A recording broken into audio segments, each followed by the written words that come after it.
Now, let me be extremely fucking clear about this, right? And I actually tweeted this shit too one time on my first day on fucking Twitter.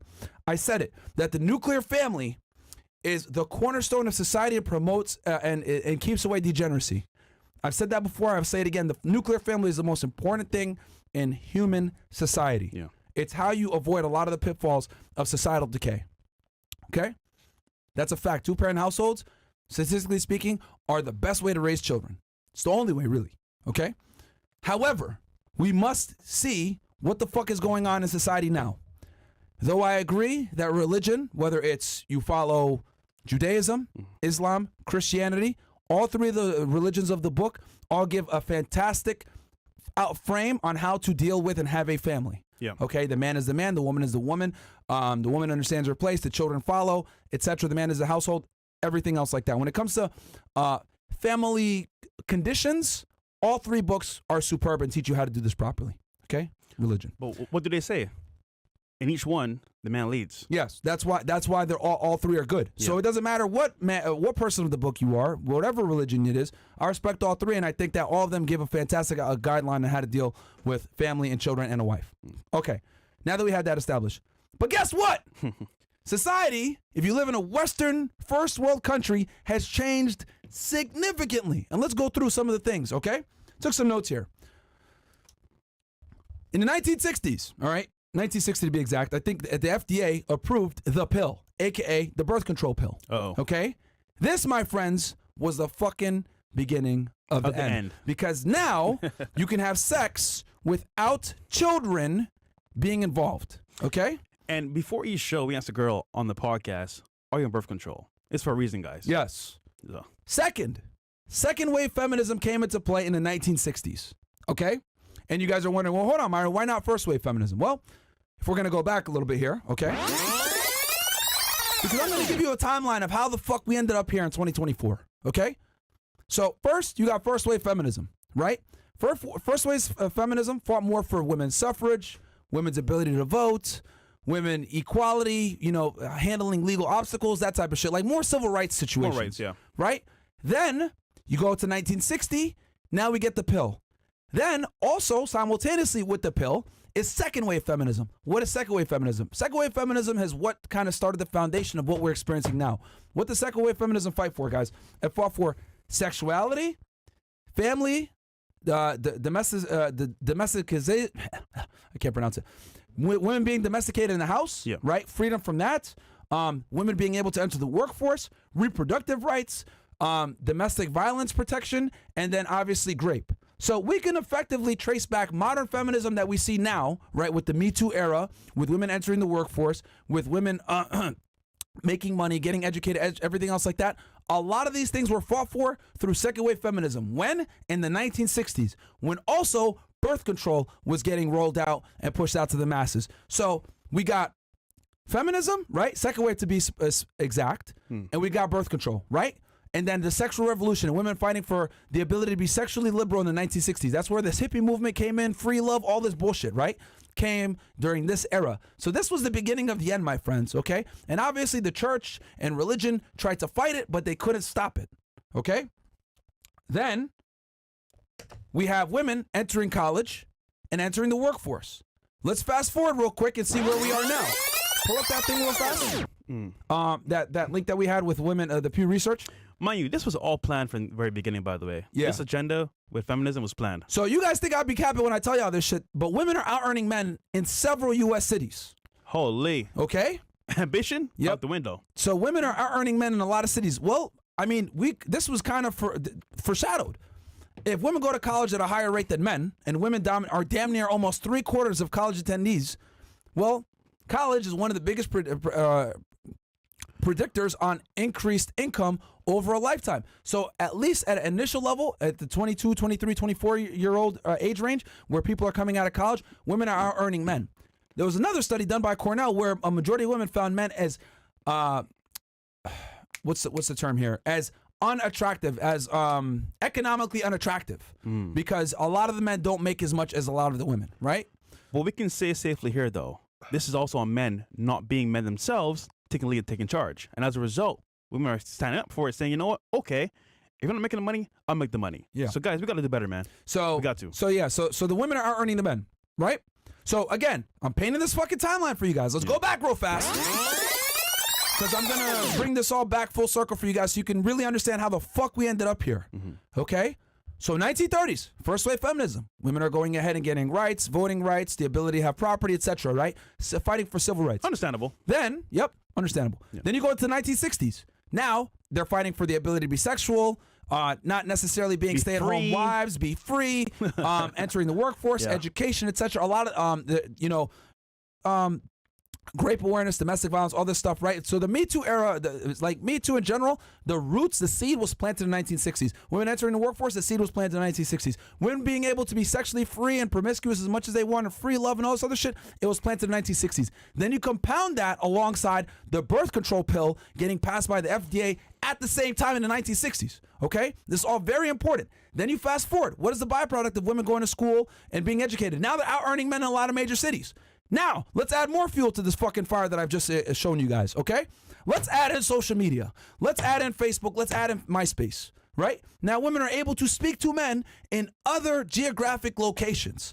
Let's exacerbate the problem. Now, let's add fucking Instagram. Oh, shit. So you're telling me now that a girl's able to create a fucking business card of her sexuality on the internet, on Instagram, the most used app, by the way, by everyone, okay? And she's able to promote herself all over the place. Right? So you have educated women that are making more money than men, that have more sexual resources and availability and outlook to men all over the fucking world, right? Then you also have open sexuality. You have hip hop, the hip hop scene Culture. Promoting this shit, right? And hip hop is one of the most popular genres of music where girls are telling each other, "Hey, be whores," Sexy Red, City Sexy Girls, Red, all this Megan shit, Stallion. right? Even white girls, because some of you guys might say, "Oh, well, I don't listen to that music," bro. There's fucking white girls. I remember there was a clip that came out on this shit on TikTok that went fucking viral. A bunch of white girls singing that Cardi B song, "WAP," right?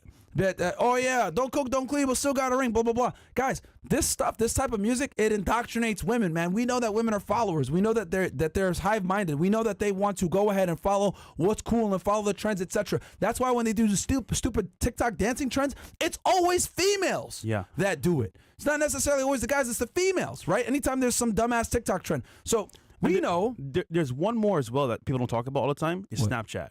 They're able to exhibit and display their sexuality behind closed doors to privately, with guys. Nudes, other stuff going on too as well. So you got to add that in there as well for promiscuity. Yeah, so then you add it now. Then also you can add in the dating apps. You can add in the Bumble, the Tinders, the Plenty of Fishes, the fucking OkCupids. We can add in the sugar sites, right? Where women are able to go ahead and meet men that have a lot of money and status and be able to go ahead and acquire resources from these men for sexual favors. We go finesse it though. Right? which is what, right? We teach you guys how to adapt and deal with that shit. So why do I say all that, right? I'm going from 1930 all the way to fucking 2024, right? With all the shit that's happened.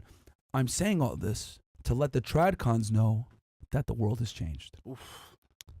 And that's what they don't fucking get, okay? Your grandma? Your great-grandma. She ain't the same. They don't know. It's fucking Beth today. Okay? And now, right, I've talked about all these things, birth control, first wave, second wave feminism, women entering the workforce, women making more money, social media, the explosion of dating apps, the explosion of sugar dating, all this shit. That's one part of it, right? Now, let's talk about the family courts. Now that we talked about the societal decay, let's talk now about the legal side. You got the family courts where women are initiating 80% of the divorces, 90% of alimony is paid from men to women. Women win almost all the child custody battles, okay? And people might sit there, well, Myron, the men don't fight for the kids. The reason why they don't fight for the fucking kids is because their lawyers tell them not to waste their fucking money and time because they're going to lose, okay? Because a lot of people say, oh, well, Myron, the men don't even fight for the kids. That's why the women get the kids automatically. No, a lot of the times when guys retain counsel, the counsel tells them straight up, bro, you're not going to get them. You're not going to fucking get them. The only way that you're going to get custody of your kids in today's day and age is the woman got to be damn near a fucking drug addict and homeless. Krishan Rock. Yeah. Level type stuff. And she still got the kid. Yeah. Which is scary, by the way. Holy. One of the biggest degenerates ever. She still got the kid. I don't know how, but. Okay? So, guys, if that doesn't prove my point, that I really don't want to be on this doomsday type shit, but everything is really set up against you to fail as a man. All right? This is the new fucking normal that these tradcons don't fucking get, because a lot of them are not dealing with modern day women. A lot of them haven't dated modern day women. A lot of them don't know how this shit fucking works, and they don't realize how society has changed. And anytime you expose them to what's going on, people like Matt Walsh, etc., why am I getting this backlash? Well, I mean, I just made an objective fact, like, women should be women if they want a traditional man. Yeah, Sherlock, we fucking think that too, but guess what? That's not how it works. They reserve the right to act like a dude and be a fucking annoying prick anytime they want, but you must always be a fucking man. And that's why I'm trying to break the trend here, because these tradcons, right? Guys like Chase, guys like fucking Michael Knowles, Ben Shapiro, Matt Walsh, all these guys out of the Daily Wire, all these, Christ pill guys, or pill guys, or even Muslim pill guys, whatever it may be, because Islam doesn't save it either, to be honest with y'all. It has a lot of solutions, but there's also, it's not designed for guys to kind of operate in the Western world. Like, what they don't get is that women, dating, relationships, they've all changed significantly. And not only have they changed, we have a legal system that makes sure that it won't fucking change. Okay? Why the fuck is a woman gonna sit there and say, till death do us part? Yes. When in reality, she could divorce your dumbass anytime she feels like it, get half your money, get the kids, make you pay child support, make you pay alimony if it's the right state. Why the fuck is she incentivized to stick around? She's not. They should make a change till I feel like we part. Yeah. Literally. Because what these tradcons are basically telling you guys is, don't worry about her being a whore.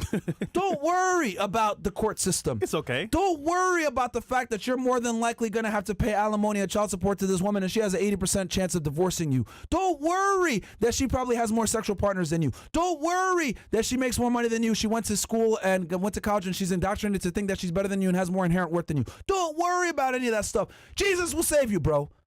And I'm here to tell you, no. That's not how it goes. Because if you go ahead and you follow what these tradcons tell you, you guys are going to operate on what's ideal versus what's real. And the reality is the world has fucking changed. Religion is no longer enough of an incentive for people to follow God and follow the right path. I'm sorry. It is what it is.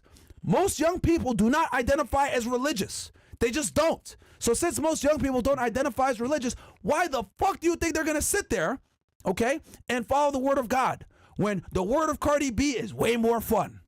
It ain't happening. I'm telling you guys how to deal with the new normal. Yeah. And we've seen the biggest wealth transfer between men and women in today's world, which is divorce. Jeff Bezos' wife, other billionaires as well.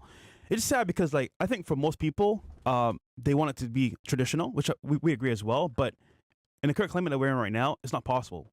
At least I want to say on a global scale, because of TikTok, Instagram, social media itself, and what people believe in. Actually, I would argue that, like, for women, that's their new god, social media, because they're on it every single day. They pretty much like pray to it, and they look to it for advice and help. But before, back in the day, what was it? Your parents that loved you, a growing family, you go to them for advice. Now you go on Instagram or TikTok for advice about dating, which is toxic because we know what's on there. So listen, man, it sounds doom and gloom, but it's reality. And tradcons, they don't want to accept it because for them it's like, oh, well, you know what? Back in my day, that's how it was. But no longer is it that way. It's changed a lot.